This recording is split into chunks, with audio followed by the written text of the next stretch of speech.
Assalamualaikum warahmatullahi wabarakatuh. Perkenalkan, nama saya Kiki Puspitasari dengan NIM 221065002, Prodi Informatika, Fakultas Sains dan Teknologi. Di sini saya akan menjelaskan tentang persiapan data pada kebocoran data. Baik, persiapan data adalah proses mengubah data mentah menjadi bentuk yang sesuai untuk pemodelan, sedangkan pendekatan naif untuk mempersiapkan data menerapkan transformasi pada seluruh kumpulan data sebelum mengevaluasi kinerja model. Hal ini mengakibatkan masalah yang disebut kebocoran data, di mana pengetahuan tentang set uji holdout bocor ke dalam kumpulan data yang digunakan untuk melatih model. Baik, ada dua masalah kebocoran data, yaitu pertama, kebocoran data terjadi ketika informasi dari dataset pengujian atau validasi secara tidak sengaja digunakan dalam proses pelatihan model. Yang kedua, hal ini dapat menyebabkan estimasi kinerja model yang terlalu optimis dan tidak akurat saat diterapkan pada data baru. Kemudian, penyebab kebocoran data. Penerapan teknik persiapan data pada seluruh dataset sebelum pembagian data atau latih dan uji, termasuk penyebab kebocoran data. Selanjutnya, teknik seperti normalisasi, standarisasi, atau imputasi nilai hilang yang menggunakan statistik dari seluruh dataset. Selanjutnya, pencegahan kebocoran data. Ada 4, yaitu membagi data terlebih dahulu menjadi set pelatihan dan pengujian. Yang kedua, menerapkan transformasi yang sama ke set pengujian menggunakan parameter dari set pelatihan. Yang ketiga, melakukan pengujian data hanya pada set pelatihan, misalnya menghitung mean dan standar deviasi dari set pelatihan saja. Yang terakhir, evaluasi model hanya setelah evaluasi langkah ini dilakukan dengan benar. Kemudian kita masuk ke persiapan data dengan set pelatihan dengan pengujian. Baik, di sini persiapan data dengan set pelatihan dengan pengujian. Pada bagian ini kita akan mengevaluasi model regresi logistik menggunakan set pelatihan dan pengujian pada kumpulan data klasifikasi biner sintetis yang variabel inputnya telah dinormalisasi. Pertama, kita mendefinisikan kumpulan data sintetis dengan membuat klasifikasi fungsi untuk membuat kumpulan data dengan 1000 baris data dan 20 input fitur. Baik, yang pertama kita menggunakan McClassification untuk digunakan untuk kumpulan data buatan yang cocok untuk algoritma klasifikasi. Nah, kita memasukkan McClassification-nya yaitu sampel 1000, fiturnya 20, informatif 15 dengan redundannya 5 dengan random state-nya 7. Merangkum kumpulan data dengan X-shape dan Y-shape. Nah, hasilnya yaitu 1000,20 dan 1000. Baik, untuk hasilnya ini X-shape-nya 1000,20 yang artinya ada 1000 sampel dengan 20 fitur masing-masing. Dengan Y-shape ada 1000 artinya ada 1000 label untuk setiap sampel. Baiklah, selanjutnya evaluasi pelatihan uji dengan persiapan naif. Baiklah, pertama-tama saya akan menjelaskan tentang 4 ini terlebih dahulu, yaitu pertama, train test split untuk membagi dataset menjadi data pelatihan dan pengujian. Untuk min-max scaler untuk menormalkan fitur ke dalam rentang 0 sampai 1. Sedangkan untuk logistik regression adalah model klasifikasi logistik. Sedangkan untuk akurasi skor mengevaluasi model berdasarkan akurasi. Pertama-tama mendefinisikan dataset dengan menggunakan McClassification dengan sampel 1000, 20 fitur dengan informatif 15 dan redundan 5 dengan random state-nya 7. Seperti yang saya bilang tadi, menormalisasikan dataset dengan menggunakan min-max scaler dan memisahkan dataset dengan menggunakan train test split, X-train, X-test, Y-train, dan Y-test, serta mencocokkan model dengan menggunakan logistik regresi. Kemudian mengevaluasi model YHT, model predik, X-test. Kemudian mengevaluasi model dengan menggunakan akurasi score. Maka akurasi yang didapatkan adalah 84,848.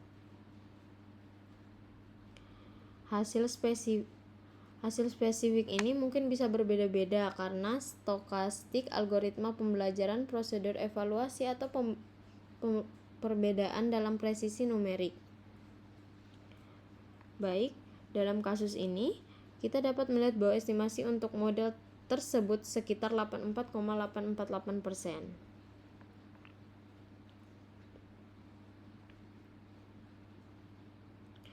Selanjutnya,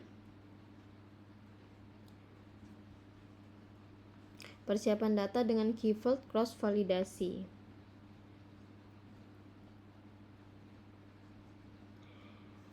Yaitu pada bagian ini kita akan mengevaluasi model regresi logistik menggunakan K-fold cross validasi pada dataset klasifikasi biner sintetis di mana variabel input telah dinormalisasi. K-fold cross validasi melibatkan pemisahan dataset menjadi kelompok baris yang tidak tumpang tindih.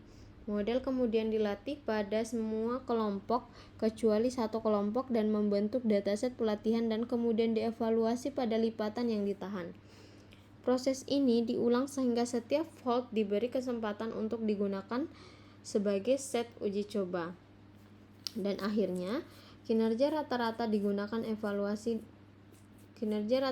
semua evaluasi dilaporkan.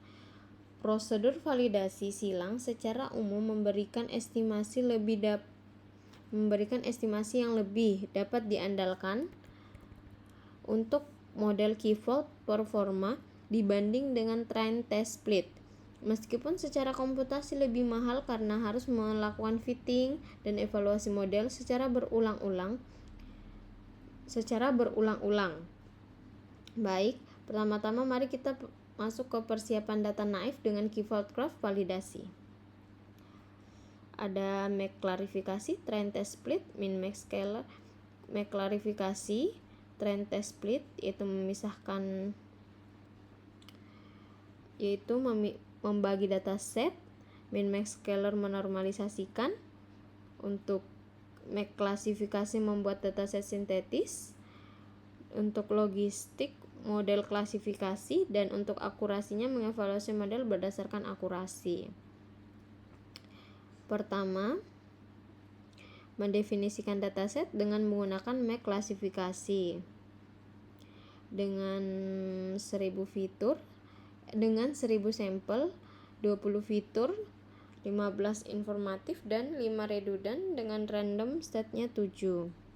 Kemudian dataset dibagi dengan menggunakan train test split. 67% data digunakan untuk pelatihan dan 33% untuk pengujian. Untuk random state ini dengan tujuan untuk memastikan pembagian dataset tetap konsisten setiap kali kode dijalankan. Kemudian mendefinisikan scalar, yaitu ini menormalisasikan scalar menggunakan min max.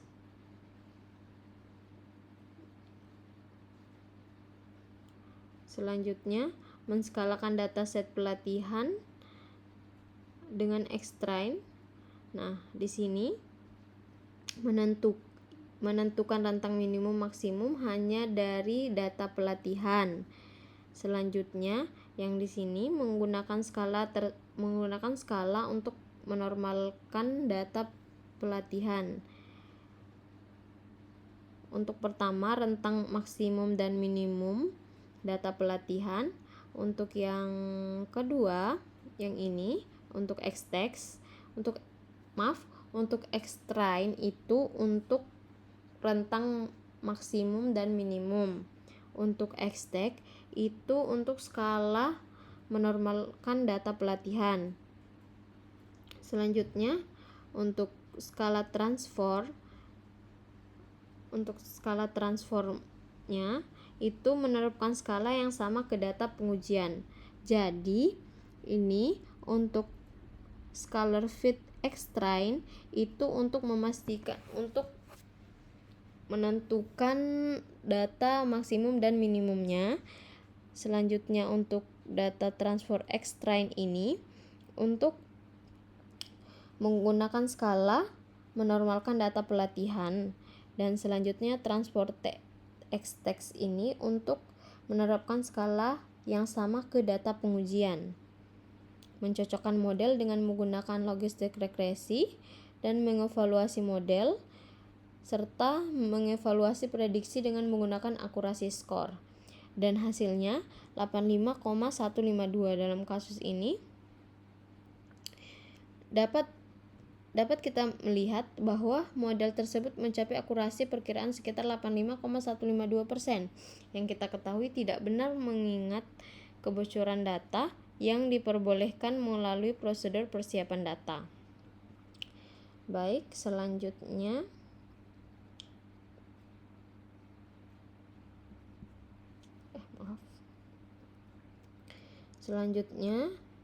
kita akan masuk ke kode selanjutnya, yaitu persiapan data naif evaluasi model dengan validasi silang. Pertama, mendefinisikan dataset dengan menggunakan map klasifikasi dengan 1000 sampel, 20 fitur, dan 15 informatif, dengan 5 redundant dengan random state-nya 7. Di sini kita menggunakan mean dan STD untuk menghitung rata-rata dan standar deviasi akurasi data validasi silang. Selain itu, sudah saya jelaskan tadi. Untuk tambahan juga mungkin ada di cross-val score, itu untuk menjalankan validasi silang dan mengevaluasi model. Dan selanjutnya di repeated stratified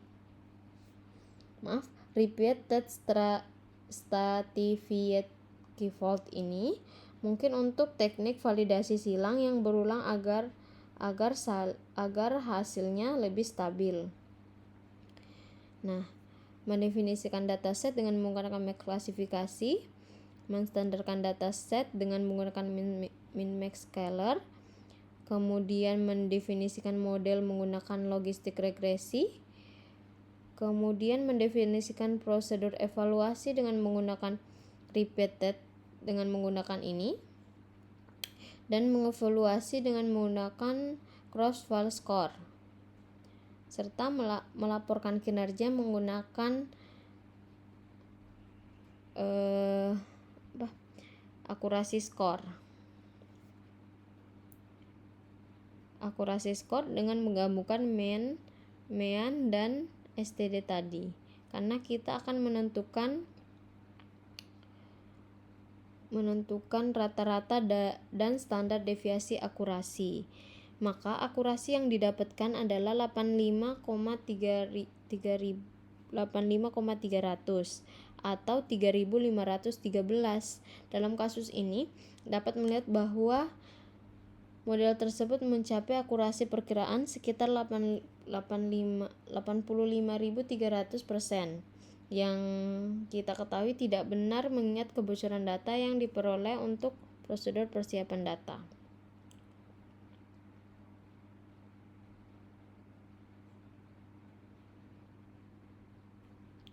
Sebentar.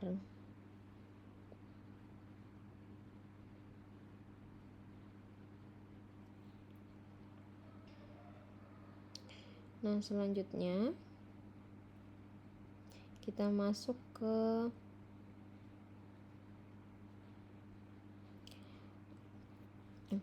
validasi silang Kilifat dengan normalisasi data yang benar menggunakan logistik regresi dalam sebuah pipeline. Baiklah. Yang pertama tadi saya udah jelaskan tentang mean dan steady, itu rata-rata dan standar deviasi akurasi. Klasifikasian sudah, cross-val core udah, repetitive udah, min max color udah, logistic regression udah. Nah, sekarang ada di people line. Apa sih itu people line? Nah, people line itu digunakan untuk memastikan bahwa proses normalisasi dan pelatihan model dilakukan secara otomatis dalam satu alur. Nah, baik, mendefinisikan dataset dengan menggunakan max klasifikasi. Baiklah, mendefinisikan people line dengan ini tuh adalah proses normalisasi dan pelatihan model dilakukan secara otomatis dalam satu alur. Yaitu pertama ada normalisasi data, model, dan people line. Ini dalam otomatis dalam satu alur. Proses evaluasi menggunakan repeat, mengevaluasi menggunakan score-val score, dan melaporkan kinerja menggunakan akurasi skor dengan akurasi 85.400% atau 3.489. Nah, dalam kasus ini kita dapat melihat bahwa model tersebut memiliki estimasi akurasi sekitar 85.400% dibandingkan dengan pendekatan dengan kebocoran yang mencapai akurasi 85,300%. Baiklah, mohon maaf atas ketidaklancarannya. Kurang lebihnya mohon dimaafkan. Wabillahi taufiq wal hidayah. Assalamualaikum warahmatullahi wabarakatuh.